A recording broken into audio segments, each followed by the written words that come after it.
Hello everyone. As a part of interview with topper series of RBI Grade B 2017, today we have with us Mr. Rohit Bharuka on the telephone line and we are going to talk about the strategy that he followed for clearing RBI Grade B 2017. Hello Rohit, how are you? I'm fine, Deepak. How are you? I'm good, thank you so much.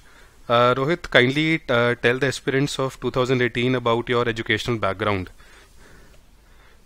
Deepak, first of all, thank you for giving me an opportunity to interact with the student. Regarding my strategy, actually, this was my fourth attempt. Okay. And my educational background is I'm BTech Computer Science. Okay. From Government College of Engineering, Amravati, in Maharashtra. Okay.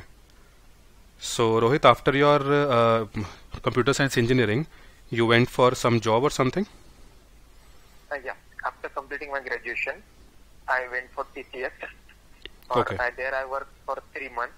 Okay. And then left TCS to join State Bank of India as a probationary officer. Okay. So, in which year did you join State Bank of India?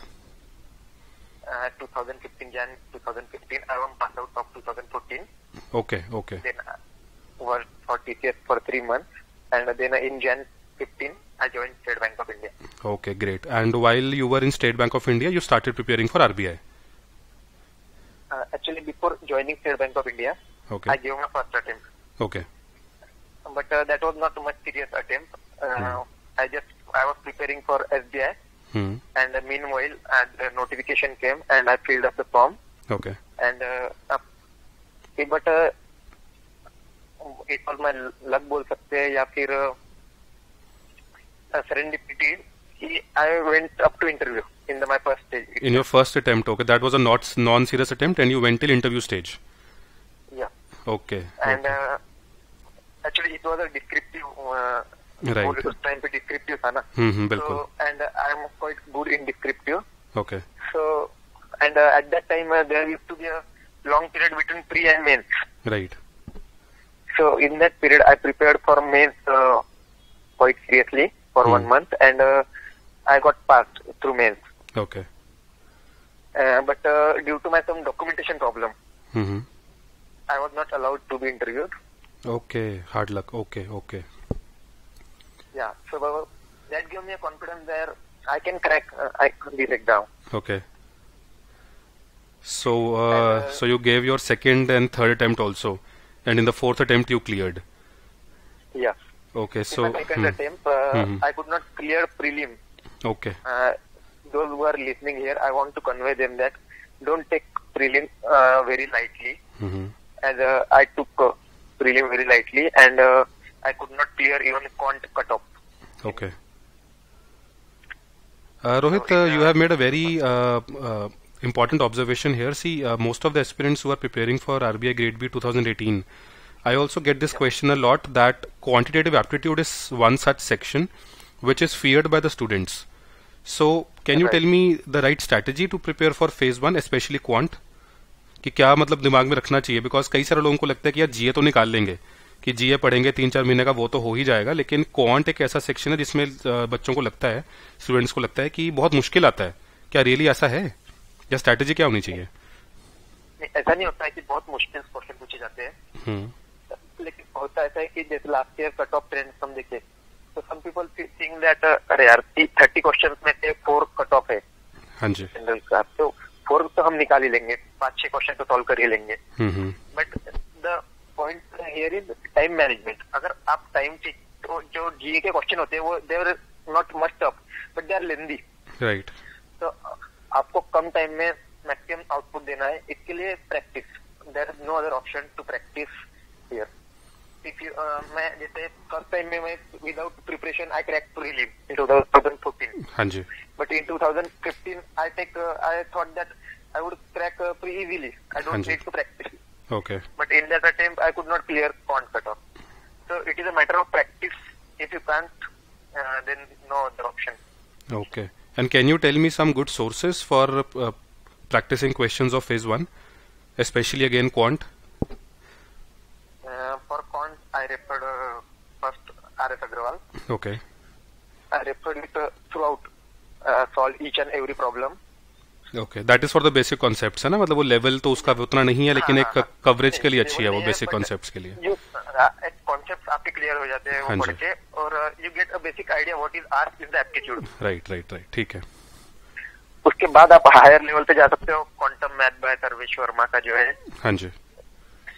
And mostly what I did this attempt, इस बार मैंने ऐसा किया है कि जैसे it is sure that they will ask on DI questions, there will be 2 or 3 passages में, right 10 या 15 मार्क्स का तो पॉइंट हाँ जी, DI आना ही आना है। बिल्कुल, right right. Sir focus more on DI, try to find found out the hardest top DI questions on net, and वो मैंने मैक्सिमम प्रैक्टिस की। सो इवन इफ अगर आप 2 भी 5 मार्क्स के DI के आते हैं, हाँ जी, और उसमें से 2-3 क्वेश्चन भी आप सॉल्व कर पाते हो, हाँ जी, और इट इज नॉट लाइक कि वो बहुत टफ होते हैं, बट दे आर लेंदी। हाँ जी, if you have quite good practice आपके है, तो you can solve them in a very less period of time. Right right right. And Rohit, what about reasoning section and English section of phase 1? Because GS section सब लोग कर लेते हैं, लेकिन बाकी 3 सेक्शंस की बहुत ज्यादा बात नहीं करते लोग, तो इंग्लिश और रीजनिंग में कैसी स्ट्रैटेजी होनी चाहिए? इंग्लिश के लिए actually when I was in engineering, हाँ जी, so in final year हमारे कॉलेज प्लेसमेंट जैसे होता है, okay, so at that time only I prepared for English very strongly। बहुत अच्छे से मैंने इंग्लिश के लिए पढ़ा, रेनन मार्टिन इंग्लिश ग्रामर का बुक्स मैंने थ्रू आउट रेफर किया था। उसके बाद वर्ड पावर मेड इजी, हाँ जी, वो वोकेबलरी के लिए I completed it twice. Okay, so and I had habit of newspaper reading continuously. Okay, इससे मेरा इंग्लिश ऐसा नहीं चीज नहीं है कि आप मंथ और 2 मंथ में आप इम्प्रूव कर सकते हो। Right right right.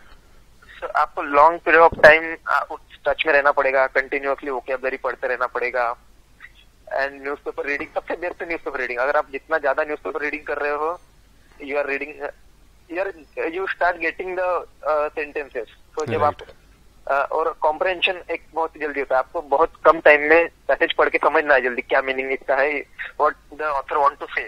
So you will get this understanding only when you will have a long habit of reading. English I think एक बहुत ही पेशेंस वाला प्रोसेस है इंग्लिश को सीखना, मतलब it will not change, your English will not change in a period of 10 days और 15 days और 1 month। उसमें बहुत ज्यादा टाइम और एनर्जी पेशेंस के साथ इन्वेस्ट करना पड़ेगा, right? Right, exactly. And what about reasoning, Rohit? Reasoning is asked for 60 marks. Right. And so reasoning is not much tough. I don't think it's quite difficult.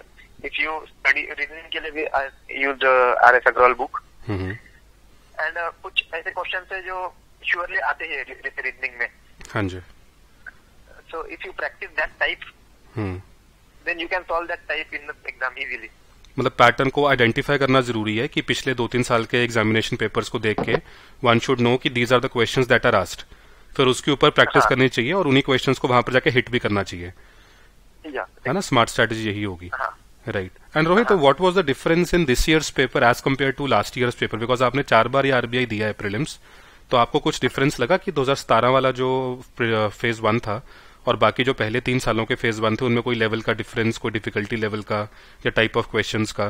क्योंकि students को generally उनके दिमाग में ये होता है कि 2014 में आया था, 15 में आया था कि वैसा ही पैटर्न चल रहा होगा, लेकिन मेरे ख्याल से काफी चेंजेस आई हैं पैटर्न के अंदर। नहीं, लेवल डिफिकल्ट हुआ है, हाँ day by day the level obviously will get difficult, but अगर आपका बेसिक्स अच्छे हो, हाँ जी, बेसिक्स पे फोकस करना बहुत जरूरी है। अगर आप बेसिक अच्छे से करते हो, हाँ जी, तो फिर पैटर्न कितना भी टफ हो, कितना भी चेंज हो, लेकिन बेसिक तो वही रहेगी ना। बिल्कुल राइट। और उसके हिसाब से अगर लेवल डिफिकल्ट भी होता है तो कट ऑफ भी ऊपर नीचे हो जाती है, जिस तरह इस बार लास्ट ईयर से 20 मार्क्स कट ऑफ डाउन चली गई। हाँ, और इस साल आप देख सकते हैं कट ऑफ ओनली 4 मार्क्स तक कौन सा। Right right. तो अगर किसी का भी बेसिक अगर अच्छा है तो he can easily crack right cut off. Great. And Rohit, now coming to this phase 2, sorry phase 2 से पहले मैं आपके एजुकेशनल क्वालिफिकेशन की बात कर रहा था। आपने मुझे बताया कि आप स्टेट बैंक ऑफ इंडिया में आप काम कर रहे हैं, and while working with State Bank of India you cracked RBI grade B. So time management is a very very important thing which students have to take care of, क्योंकि mostly जो aspirants होते हैं वो कहीं ना कहीं job कर रहे होते हैं और मोस्टली बैंकर्स ही होते हैं। तो हाँ, काफी हेक्टिक शेड्यूल रहता है कि सुबह 8 साढ़े 8 घर से निकलते हैं, फिर शाम को अपने घर पे 8 साढ़े 8 बजे आते हैं, और ऑलमोस्ट 12 घंटे की जॉब के बाद. तो how did you manage your time effectively? Deepak, this is the, मुझे भी यह सबसे बड़ी एक दिक्कत होती थी कि टाइम कैसे मैनेज करना है. हाँ जी. एंड बट क्या होता है कि जब आप किसी चीज के लिए बहुत डेस्परेट हो, फर्स्ट अटेम्प्ट में इंटरव्यू तक पहुंच गया था तो मैं बहुत डेस्परेशन में हो गया था, मुझे ये एग्जाम पास करनी ही है. हाँ जी. तो जब आप किसी चीज के लिए बहुत ज्यादा डेस्परेट होते हो ना, तो आप उस चीज के लिए टाइम निकाल लेते हो. एंड क्या होता था कि जैसे सैटरडे वीकेंड पे मैं फुल्ली यूटिलाइज करता था, no other work, only study. हाँ जी. And in day to day, मैं डे टू डे यानी 1 घंटा 2 घंटा हो गया तो हो गया पढ़ना, अदरवाइज तो काफी टफ था. हाँ जी. What happened in a bank, when you work, you have so much, when you reach home at the end of the day, you are so much frustrated. यानी क्या होता है कि ऐसे ऐसे लोग मिलते हैं कि आपके दिमाग में वो चीजें घूमती है. हाँ जी. तो डे टू डे लाइफ में तो पढ़ना बहुत डिफिकल्ट था, but I manage on weekend. हाँ एंड जी. Before exam I took 15 days leave. हाँ जी. And as I have last 3 साल से मैं पढ़ रहा था, तो मेरे बेसिक्स हो चुके थे, मुझे बस अपने आप को अपडेट करना था right. With the GK and concept to revise. तो मुझे बहुत ज्यादा टाइम उसके विषय नहीं देना था. हाँ जी. और सबसे इम्पोर्टेंट चीज है कि अगर आप डेस्परेट हो तो आप टाइम निकाल लोगे. मतलब वो आग होनी चाहिए अंदर बेसिकली. कहने का मतलब कि मुझे एग्जाम निकालना है, तो अगर वो आग होगी तो बंदा टाइम निकालेगा.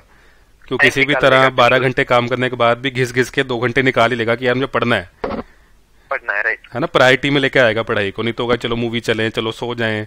अगर वो आग होगी तो उसको वो सोने नहीं देगी कि यार पढ़ते हैं, तो कि थोड़ा सा पढ़ के सोता हूँ मैं. राइट. और जैसे वीकेंड में बता रहा हूँ, वीकेंड मुझे भी बहुत सारे कभी काम आते थे या कुछ फ्रेंड्स के कॉल आते थे कि कहीं घूमने चलते हैं. हाँ जी. बट आई वीकेंड तो I used to wait. Monday को मैं वेट करना चालू हो जाता था, कब सैटरडे आएगा, कब सैटरडे आएगा, कब मैं पढ़ूंगा. Okay okay okay okay, that is good, that is good. And Rohit, now coming to the phase 2 strategy, आप एस्पिरेंट्स को प्लीज बताइए कि how did you prepare for, first of all हम ईएसआई से स्टार्ट करते हैं कि इकोनॉमिक्स एंड सोशल इश्यूज, जिसका 100 नंबर का पेपर आता है फेज 2 में, तो उसकी तैयारी आपने कैसे की? फर्स्ट सबसे पहले तो मैं बोलूंगा मृणाल की वीडियोस. ठीक है जी. एंड मृणाल की वीडियोस अगर आप अच्छे से देख लो तो आपके बहुत सारे कंसेप्ट क्लियर हो जाएंगे. हाँ जी. एंड इवन इफ एग्जाम में आपको कुछ क्वेश्चन ना भी आते रहो तो आप एलिमिनेशन से उनको आंसर सॉल्व कर सकते हो. राइट राइट, ठीक है. Second thing is Ramesh Singh for इक. Okay. And then I read budget. Ramesh Singh, Rohit आपने पूरा पढ़ा कि मतलब आपने चैप्टर वाइज उसको सिलेबस के अकॉर्डिंग पढ़ा? Stick to syllabus. मेरे पास बिल्कुल सिलेबस. राइट. तो आपको सिलेबस पे स्टिक होके रहना है बिल्कुल. सिलेबस में इतना दिया है, उसके अराउंड ही क्वेश्चन आपको एग्जाम में पूछे जाएंगे. ठीक है. तो आपको you have to keep a syllabus. आपके हाथ में सिलेबस होना चाहिए जब आप पढ़ रहे हो. हाँ जी. And accordingly you have to read. Right right. तो जो चैप्टर्स हैं उसके वो इंडेक्स के साथ मैच करके वो वाले चैप्टर्स पढ़ने हैं. राइट, ठीक है. तो आपने मृणाल देखा, आपने रमेश सिंह पढ़ी, उसके अलावा? एंड उसके बाद बजट मैंने कवर टू कवर पढ़ा. ठीक है जी. एंड इकोनॉमिक सर्वे आपका मृणाल में से कवर हो जाता है. हाँ जी. राइट. उसके बाद एडुटैप ने एक गवर्नमेंट स्कीम्स का बढ़िया पीडीएफ दिया था. हाँ जी. हाँ जी.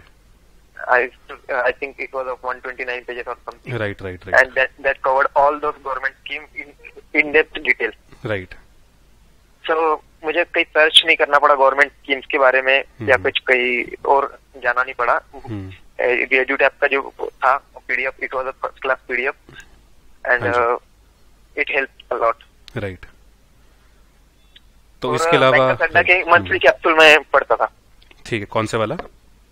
बैंकर्स अड्डा के मंथली कैप्सूल. बैंकर्स अड्डा का. राइट. तो करंट अफेयर्स के लिए आपने बैंकर्स अड्डा का मंथली कैप्सूल पढ़ा. बाकी इस जो स्टैटिक पार्ट के लिए आपने मृणाल का कॉन्सेप्ट करे और रमेश सिंह से कॉन्सेप्ट पढ़े आपने. राइट. इसके अलावा ईएसआई के लिए कुछ और?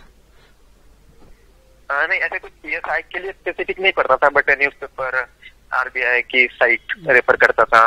ओके. तो आपने एमसीक्यूज वगैरह कहाँ से प्रैक्टिस की ईएसआई के? क्योंकि एमसीक्यू जब तक नहीं सॉल्व करते तब तक कॉन्फिडेंस नहीं आता कि जो पढ़ा है कि वो याद भी हो रहा है कि मैंने सही भी पढ़ा है. तो हाँ, वहाँ पे आपने एडुटैप के मैं करता था, एडुटैप के एमसीक्यूज। अच्छा, वो आपने मारे, okay. It was a quality, यानी आई थॉट यार कि आप लोगों ने कितनी मेहनत उसके पीछे की है। हाँ जी। And it was a good Edutap MCQs very good. Right right. और Rohit, now coming to finance and management, because you are from an this engineering background, and again जो इंजीनियर्स हैं उनका फाइनेंस एंड मैनेजमेंट में zero background होता है, because engineering की पढ़ाई में एफएम की पढ़ाई नहीं होती कहीं भी। जिसने एमबीए की है उसको फिर भी थोड़ा बहुत आइडिया होता है, लेकिन इंजीनियरिंग के अंदर बिल्कुल जीरो होता है। तो how did you manage that FM का कोर्स? हाँ, एफएम की स्टडी एक चैलेंज था, क्योंकि उसका मटेरियल सबसे पहले तो सबसे बड़ा चैलेंज था कि कहाँ से पढ़ना है, क्या पढ़ना है। हाँ जी। बहुत कंफ्यूजिंग था। जब हम अगर गूगल पे सर्च कर रहे हैं तो एक ही चीज के लिए इतना डिटेल्स में मिल रहा है। हाँ जी। तो क्या क्या पढ़ना है और इतने कम टाइम में पढ़ना है। हाँ जी। सो यहाँ पे मुझे एडुटैप for FM I was completely dependent on एडुटैप। अच्छा, आपने कोई भी किताब वगैरह नहीं पढ़ी? कोई किताब नहीं पढ़ी। एडुटैप का जो मटेरियल था वो ऐसे कि इनफ था और फोकस था। सिलेबस अकॉर्डिंग टू सिलेबस आपने ठीक से सॉर्ट आउट किया था कि हाँ ये टॉपिक पे इतना इतना पढ़ना है। राइट। तो आपको इससे मटेरियल पर कॉन्फिडेंस आया? हाँ जी। हाँ जी। एक कि न्यूमेरिकल जो होते हैं, हाँ जी, अगर आप खुद से न्यूमेरिकल समझना जाओ तो काफी डिफिकल्ट होते हैं। तो I took help from my CA friend. Okay. And he help me understand the numerical part. Okay. अगर आपको कोई समझाने वाला मिल जाए ना फिनांस के न्यूमेरिकल, तो then you realise they are how easy they are problems. And but अगर आप खुद से समझना चाहो तो इट्स बहुत टफ होता है। राइट। एक्चुअली इसी फीडबैक के बेसिस पर हमने इस बार फुल वीडियो कोर्स बनाया है, जिसके अंदर हमने सारे न्यूमेरिकल, इनफैक्ट हमने लास्ट टाइम भी न्यूमेरिकल्स को वीडियोस के थ्रू एक्सप्लेन किया था, लेकिन इस बार तो हमने सारा ही इसी फीडबैक, जो आप मुझे फीडबैक दे रहे हैं, यही फीडबैक को एक्सेप्ट करते हुए हमने सारा ही वीडियोस इस बार बनाया, ताकि कहीं भी जाने की जरूरत ना पड़े, हम वीडियोस के थ्रू एक्सप्लेन कर दें आपको। हाँ, अगर आपके वीडियोस अच्छे से कंसेप्ट एक्सप्लेन कर पाते हो तो फिर वो तो एस्पिरेंट के लिए बहुत बढ़िया होगा। राइट। ओके। अच्छा Rohit, coming to now English part. Now English में इस बार द नंबर्स जो इस बार आए हैं तो थोड़े से हायर साइड पर आए हैं, तो last time this was not the case. तो इंग्लिश में ऑल्दो इस बार के हिसाब से ऐसा लग रहा है कि ज्यादा पढ़ने की जरूरत नहीं है क्योंकि लास्ट टाइम तो किसी के 50 नंबर थे, किसी के 80 नंबर थे, बहुत डिफरेंस था। लेकिन इस बार जो मार्क्स आए वो 75, 76, 80 मार्क्स सबके ही आए ऑलमोस्ट। तो इतना उसमें फर्क नहीं। ओके या ग्रेट। तो इस बार इतना फर्क नहीं डाला, लेकिन फिर भी मतलब we can't be very sure of next year कि नेक्स्ट ईयर क्या आपका फिर से इंग्लिश का कुछ ऐसा हो कि अगेन जो मार्क्स का डिफरेंस है वो थोड़ा ज्यादा हो जाए। तो इट इज वेरी इंपॉर्टेंट कि इंग्लिश की स्ट्रैटेजी आप शेयर करें बच्चों के साथ कि इंग्लिश के लिए क्या चीज पे फोकस करना चाहिए। इंग्लिश भी एक प्रैक्टिस आपको बहुत जरूरी है। एंड फॉर एसे मुझे पता था कि ऐसे मुझे अच्छा ही लिखना है, essay is going to cover a mark for me. हाँ जी।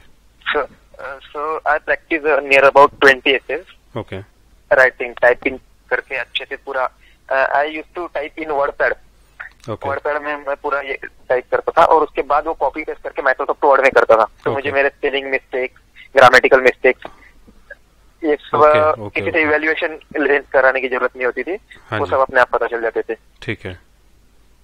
तो टाइपिंग प्रैक्टिस आपको करनी है, साथ ही साथ कम टाइम में आपको आपके थॉट्स प्रॉपर्ली अरेंज करने हैं। हाँ जी। So it needs practice. Right. तो आई थिंक जो ऐसे का जो मटेरियल है, जिस भी टॉपिक्स पे जो ऐसे आते हैं generally, I think that is pretty much covered in phase 2 ESI, right? क्योंकि ईएसआई की अगर आपने तैयारी कर ली तो टॉपिक्स तो आपके तैयार है ऑलरेडी, कोई अलग से तैयारी नहीं है। बस उन्हीं थॉट्स को एक प्रॉपर फ्रेमवर्क में डालना चैलेंज है बस, क्योंकि थॉट्स तो आपके पास ऑलरेडी हैं, कुछ नया नहीं है। और अगर आप प्रैक्टिस कर लो ना तो आपको कॉन्फिडेंस आ जाएगा। राइट। अगर आप कुछ 2-4 प्रैक्टिस करोगे और एग्जाम में जाओगे तो you will be pretty much scared कि यार इतने कम टाइम में मुझे इतना सारा टाइप करना है, प्रॉपर सीक्वेंस में भी आना चाहिए, ग्रामेटिकल मिस्टेक भी नहीं होनी चाहिए, स्पेलिंग मिस्टेक नहीं होनी चाहिए। तो जब आप प्रैक्टिस कर लो ना, एटलीस्ट 10 to 15 एसेज अगर आप अच्छे टॉपिक पे, रिसेंट टॉपिक पे, हॉट टॉपिक्स पे प्रैक्टिस कर लेते हो, so I think you can score a very good mark. Okay. And what about other topics Rohit? इस तरह प्रेसी राइटिंग है, रीडिंग कॉम्प्रिहेंशन पे आंसर्स हैं, वो सब sections? In for precise writing I practised 15 topics, 15 precise मैंने टाइप करके practice किए थे। ओके। एंड जो कॉम्प्रहेंशन के answers I write in points, and most of the student I had a talk with जो सिलेक्ट हुए अभी, उनका कहना यही है कि पॉइंट्स में आंसर लिखे कॉम्प्रहेंशन के। सो आई विल सजेस्ट कि एस्पिरेंट ध्यान में रखिए कि पॉइंट्स में आंसर लिखे तो आप स्कोर ज्यादा अच्छा कर सकते हो। Okay okay okay okay. तो आपने फिर प्रेसी राइटिंग जो की उसकी फिर चेकिंग वगैरह कहाँ से की कि जो आप लिख रहे हैं रूल्स को फॉलो कर रहे हैं, कि आपने नेट से सारा कुछ किया? नहीं, मैंने चेकिंग तो नहीं की, बट अपना मैं एक जहाँ पे नेट पे मुझे मिल जाते थे ना कि वहाँ पे दिया होता था बड़ा पैसेज एंड प्रीव्यू का दिया होता था। तो पहले मैं खुद से प्रैक्टिस करता था कि कैसे मैं शॉर्ट और मीनिंगफुल उसको बना सकूं। उसके बाद मॉडल आंसर जो है वो देखता था। So I used to get idea यार क्या करना चाहिए, कैसे हम उसको स्मॉल कर सकते हैं एंड क्वालिटी हम लिख सकते हैं। राइट रोहित, चलो ये फेज 2 की स्ट्रैटेजी की बात हुई। Now coming to the overall strategy, कि जैसे अभी ये हम स्पेक्यूलेट कर रहे हैं कि नेक्स्ट ईयर जो आरबीआई का एग्जामिनेशन होगा वो थोड़ा जल्दी होगा, जिस तरह इस बार जून और जुलाई में हुआ था, मोस्ट प्रोबेबली नेक्स्ट ईयर थोड़ा जल्दी होगा। तो कोई अगर आज अपनी तैयारी स्टार्ट करता है कि अब ये सपोज कीजिए कि दिसंबर के महीने में तैयारी स्टार्ट कर रहा है, तो उसको आप क्या चीज बताना चाहेंगे कि उसको पहले फेज 1 तैयारी करे, पहले फेज 2 की तैयारी करे? अगर फेज 2 करे तो उसमें पहले क्या तैयारी करे, टाइम को कैसे डिवाइड करे, कैसे ओवरऑल स्ट्रेटेजाइज करे? स्ट्रेटेजी करने से पहले तो आपको अपने स्ट्रॉन्ग पॉइंट और वीक पॉइंट पता होने चाहिए। ओके। जैसे कोई अगर एमबीए बैकग्राउंड से है, फिनांस बैकग्राउंड से है, तो हो सकता है वो उनका नॉलेज काफी अच्छा हो इकोनॉमिक्स में, फिनांस में, बट हो सकता है वो एप्टीट्यूड में अच्छे ना हो, दे में बी वीक इन क्वांट्स। तो उनको क्वांट्स पे ज्यादा फोकस करना पड़ेगा, ज्यादा मेहनत करनी पड़ेगी। कुछ मैक्सिमम बंदे ऐसे होंगे जो इंजीनियरिंग बैकग्राउंड से होंगे, they are good in quants reasoning, but they don't have any knowledge of finance and management. Hanji. So they have to start their preparation from the main part. Okay. Finance and management अगर आप notification से पहले अच्छी तरह से complete कर लो, तो I think it will be very easy for you to pass this exam. Okay. क्योंकि ESI के लिए जो आप पढ़ोगे, तो it will be useful for both pre and mains. Right. वो GA सेक्शन में हेल्प करेगा।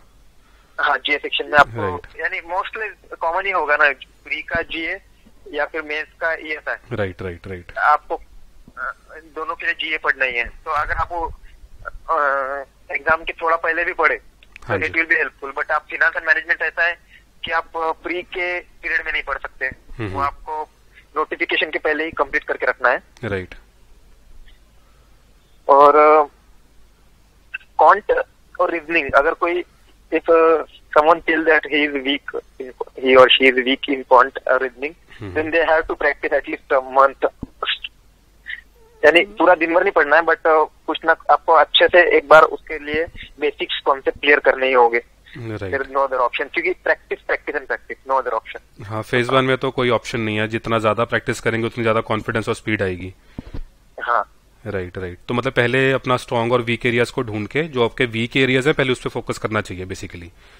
कि अगर आपका फेज 2 वीक है, उसमें अगर एफएम वीक है तो एफएम से स्टार्ट कीजिए। अगर आपका फेज 1 बिल्कुल वीक है तो फेज 2 के साथ में फेज 1 की तैयारी भी थोड़ा सा पैरेलल में चलाइए। एग्जैक्टली। राइट। एंड रोहित, जैसा न्यूज़पेपर कई सारे लोग आपको मतलब इसमें लोग रेकमेंड करते हैं कि हिंदू पढ़िए, इंडियन एक्सप्रेस पढ़िए, बिजनेस स्टैंडर्ड पढ़िए, इकोनॉमिक टाइम्स पढ़िए, लाइव मिंट पढ़िए। तो इतने सारे न्यूज़पेपर्स को मैनेज करना I don't think it is possible कि एक ही दिन में आप 4-5 बार आप सारे जो है अखबार पढ़ रहे हैं। तो which one would you suggest कि कौन सा अखबार पढ़ना चाहिए और क्यों?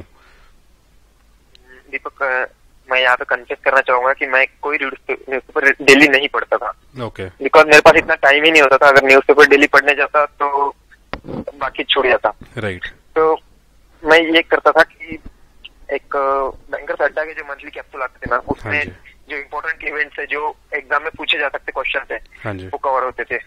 उसके बाद एक इंडियन एक्सप्रेस का मेरे मोबाइल में ऐप है, तो ऐप के थ्रू मैं कुछ अगर ट्रैवलिंग में या कभी ऑफिस में टाइम मिल रहा है तो थोड़ा सा न्यूज पढ़ लेता था, कुछ आर्टिकल्स वगैरह पढ़ लेता था। ओके। बट डेली न्यूज़पेपर मैंने रीड नहीं किया। राइट राइट, एक्चुअली हम भी यही चीज सजेस्ट करते हैं बच्चों को। ऑल्दो बड़ी ऑर्थोडॉक्स ही अप्रोच है ये, मतलब डिफरेंट सी अप्रोच है। जैसे मेरा भी यही कहना है कि न्यूज़पेपर रीडिंग आपको करंट अफेयर्स के लिए कम करनी है, आपको ओपिनियन बिल्डिंग इंटरव्यू के लिए, और आपका जो इंग्लिश सेक्शन है फेज 2 का उसके लिए ज्यादा करनी है। कि करंट अफेयर्स की कवरेज एक न्यूज़पेपर से करनी पॉसिबल नहीं है और 4-5 पढ़ने का टाइम नहीं है, तो उसके लिए कंपाइलेशंस को पढ़ना थोड़ा स्मार्ट स्ट्रेटेजी रहती है, बिकॉज वो कम टाइम में ज्यादा न्यूज कवर हो जाएगी आपकी। हाँ, अगर आप फुल टाइम स्टडी कर रहे हो तो आप हाँ फिर कोई इशू नहीं है, एक दो न्यूज़पेपर पढ़ सकते हैं। हाँ फिर पढ़ सकते हैं। अगर आप 8-10 घंटे इसी काम के ऊपर है कि आपने आरबीआई की तैयारी करनी है, देन यू हैव टाइम कि आप एक अखबार पढ़िए, 2 अखबार पढ़िए। लेकिन जो 2 घंटे दिन का पढ़ रहे हैं उसके लिए आई डोंट थिंक कि 2 में से 1.5 घंटा वो आपके न्यूज के ऊपर लगा दीजिए, वो स्ट्रैटेजी अच्छी नहीं है। सही है। अच्छा Rohit, right right right, Rohit coming to interview, आपकी कौन सी इंटरव्यू थी? आपकी सेकंड इंटरव्यू थी, थर्ड इंटरव्यू थी? I was first on the day. नहीं, आपकी जो आपने सब फर्स्ट अटेम्प्ट में इंटरव्यू दिया आपने, तो ये आपकी जो फोर्थ आपका अटेम्प्ट था, ये इंटरव्यू कौन सी थी? सेकंड इंटरव्यू दिया था। Right right right. तो रोहित अपना जो इंटरव्यू एक्सपीरियंस था वो कैसा था, थोड़ा शेयर कीजिए कि बोर्ड कैसा था, क्वेश्चंस कैसे पूछे आपसे, आपने कोई गाइडेंस ली किसी से इंटरव्यू के लिए? Board was very cordial. Okay. They make you comfortable. Mm-hmm. And आप उसे वो स्टार्ट ही इस क्वेश्चन से करते हैं कि आप वहाँ पे कंफर्टेबल फील करें। Okay. एंड वो चाहते हैं कि आप अपना मैक्सिमम आउटपुट वहाँ पे दे पाए। Right. आप ज्यादा नर्वस ना रहे, आप नेचुरल रहे और आंसर दे पाए। तो you don't have to worry much about how you will be able to answer there और नॉट। आप वो अच्छे वहाँ पे आप जो असली में हो आप आंसर दे पाओगे वहाँ पे, you don't have to worry. And second thing, मुझे जैसे मैंने बायोडाटा से उन्होंने क्वेश्चन पूछना चालू किया। हाँ जी। दे स्टार्टेड विथ, जैसे I would like to explain what happened in interview. हाँ जी। जैसे मुझे पहले पूछा, मैं बायोडाटा में लिखा था कि I performed in drama. Chairman started asking question for that कि आपने क्या ड्रामा किया है। Then I told them that I performed a drama on Nirbhaya incident in Delhi. Okay. Then they asked me, अभी चंडीगढ़ में थोड़े दिन पहले स्टॉकिंग केस हुआ था। So they started asking question over that. Then issue turned to how can we ensure women's safety. तो देखो यहाँ पे आपका वो they are checking genuineness of your biodata. Second thing, they are checking your current affairs. आप day to day events हो रहे हैं उससे अपडेटेड हो या नहीं. And third thing is what is your view on women empowerment. Right. तो तीनों चीजें चेक हो गई बेसिकली, जेन्युइननेस भी चेक हो गई, करंट अफेयर्स भी चेक हो गया, आपका ओपिनियन भी चेक हो गया। हाँ, सो ये चीज ऐसी है कि you can't prepare in 1 day और 2। ये तो आप अगर थ्रू आउट रीडिंग करते हो, आर्टिकल्स रीड करते हो, तो आप अपना व्यू पॉइंट बना सकोगे, वहाँ पे अच्छे से प्रेजेंट कर पाओगे। Okay, got it. अदरवाइज तो मतलब बेसिकली आपने कुछ भी अपना जो इन्फॉर्मेशन उनको देनी है फॉर्म में लिख के, कुछ भी गलत इन्फॉर्मेशन नहीं देनी, जो जेन्युइन है वो दीजिए। अगर कुछ नहीं है तो खाली छोड़ना आई थिंक बेटर है, इंस्टेड ऑफ की फेक करना। हाँ, जैसे हॉबीज में मैंने कुछ ब्लैंक छोड़ा था, कुछ नहीं लिखा था। राइट। बिकॉज आई न्यू कि यार ऐसी कोई स्पेसिफिक हॉबी तो मेरी नहीं है जिसमें मैं अच्छे से आंसर कर पाऊँ। हाँ जी, ओके, गॉट इट। अच्छा रोहित, फाइनल क्वेश्चन, आप क्या मैसेज देना चाहेंगे उन एस्पिरेंट्स को जो 18 की तैयारी कर रहे हैं, कि वो क्या चीज दिमाग में रखें, डूज एंड डोंट्स बेसिकली, कि वो क्या करें और क्या चीज से बचें? देखो, जो सीरियसली प्रिपेयर कर रहे हैं, I would tell them that if you have strong desire, nobody can stop you. आपको टाइम भी आप अपने आप निकाल लोगे, वेल भी आप अपने आप निकाल लोगे, मटेरियल भी अच्छा मिल जाएगा। बस सबसे बेसिक थिंग है आपकी स्ट्रॉन्ग डिजायर होनी चाहिए। सेकंड थिंग, मुझे कोई भी पूछता है कि यार मैं फर्स्ट टाइम अगर कोई प्रिपेयर कर रहा है क्या करूँ, तो I told them that Edutap material is quite good, it's focused, exam oriented, and if you don't have much time to prepare then Edutap is the best. लेकिन अगर आप फुल टाइम प्रिपेयर कर सकते हो तो आपके पास बहुत सारे सोर्सेस है, वो आप प्रेफर कर सकते हो। राइट। एंड आपको टेस्ट रिगार्डिंग टेस्ट सीरीज, आपने ये नहीं पूछा कि क्या आपने टेस्ट दिए, प्रैक्टिस मैंने जैसे बताया आपको बहुत सारी की। हाँ जी। So I practice lots of online tests. Okay. EduTap के भी टेस्ट थे, वो भी दिए. हाँ जी. Then I went through Oliver test, practice mock test. Okay, वो फेज 1 की बात कर रहे होंगे ना, ऑलीवुड प्रैक्टिस मॉक वगैरह. हाँ. राइट, ठीक है. तो आपको practice, there is no other option to hard work. आपको हार्ड वर्क करना ही है. लेकिन अगर आपके पास टाइम कम है तो हार्ड वर्क तो आपको करना ही है, नो अदर ऑप्शन. हाँ जी. But you have to work in a smart way. Right. मतलब इधर उधर ना जाएं, फोकस तैयारी करें. क्योंकि जनरली क्या होता है कि ऑनलाइन में इतने सारे रिसोर्सेज अवेलेबल हैं कि बच्चे का कंफ्यूज होना बहुत इजी है कि यार ये भी पढ़ूं, वो भी पढ़ूं, कौन सा छोड़ूं, कौन सा पढ़ूं. तो वो एक स्ट्रैटेजी बन नहीं पाती. तो मैं वही चीज आपसे जानना चाह रहा था कि किस चीज से बचना चाहिए बच्चे को. हाँ, और सबकी अपनी स्ट्रेटेजी होती है. Right. Don't follow someone strategy कि उसने ऐसा किया है इसलिए वो पास हुआ है, मुझे मैं भी वैसा करूंगा. Right. No, you have to know your strong point, weak point, and accordingly you have to prepare. Right. Rohit, आपसे बात करके बहुत अच्छा लगा. You have told the reality कि जो एक्चुअली में बच्चे फेस करते हैं. तो thank you so much, and I hope कि जो अभी आपने बातें बताई हैं वो फ्यूचर एस्पिरेंट्स को बहुत हेल्प करेंगे. Thank you so much. Thank you Deepak, it's my pleasure. Thank you. Bye.